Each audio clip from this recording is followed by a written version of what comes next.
vaimselt arenenud olendid teistelt planeetidelt, kes abistavad ja teenindavad siin seda planeeti.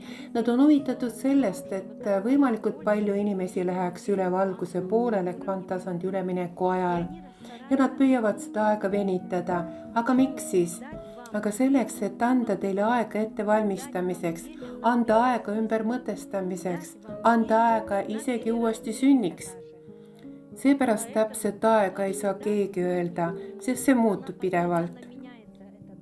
Aga kui ma teile ütlen, et planeedil, kosmoses muutub kõik pidevalt, kui formeeritakse see või teine reaalsus, siis on tema arenguks alati antud mitu tähtaega.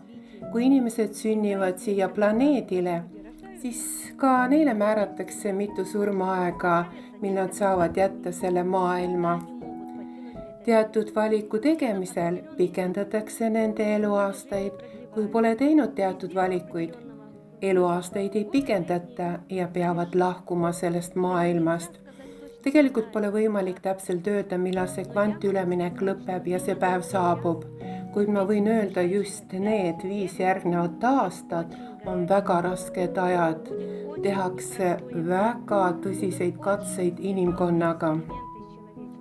Väga raske aeg on just need 5–10 järgnevat aastat.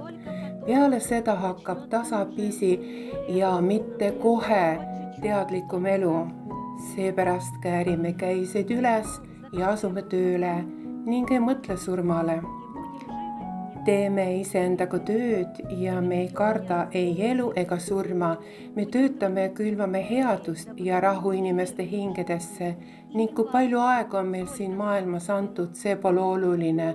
Oluline on see, kuidas me seda elu elame ja see on suurim väärtus. Ja tõepoolest ma annan teile nii palju soovitusi ja nõuandeid just nendes saadetes. Kuulake ja mis kõige tähtsam, kuulge, sellest veelgi tähtsam on, rakendage seda oma elus ja see on juba suurim samm teie elus. Te ütlete, et see ei ole lihtne ja see ei ole lihtne, kuid võimalik. Aga mida te siis mõtlete? Tulla uude ellu lihtsalt niisama ja on kerge, sellist asja pole. Peate pingutama, on vaja enda kallal tööd teha, on vaja avada iseennast. Ühiskonnale, uuele ühiskonnale, planeedi uuele seisundile on vaja arenenud, mitte fanaatilised inimesed. Kuulete, arenenud inimesed, teadlike, terve mõtlemisega, kes oskavad õigesti analüüsida, avardunud teadvusega inimesi, kes valdavad metoodikaid, sakraalseid praktikaid, omavad ülivõimalusi ja ülivõimeid. Seetõttu ma avangi neid oma õpilastes, sest need on tuleviku inimesed, kas te mõistate. Muutuge sellisteks, töötage enda kallal, lugege kirjandust ja proovige mitte märgata pindu teiste inimeste silmis. Püüdke seda mitte näha. Aktsepteerige kõike nii, nagu see on.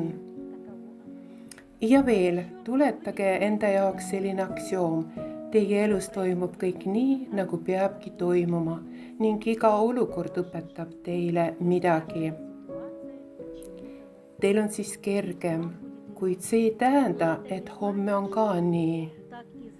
Homset on võimalik muuta ja homme muutub ainult siis, kui te elate tänast päeva täiesti õigesti.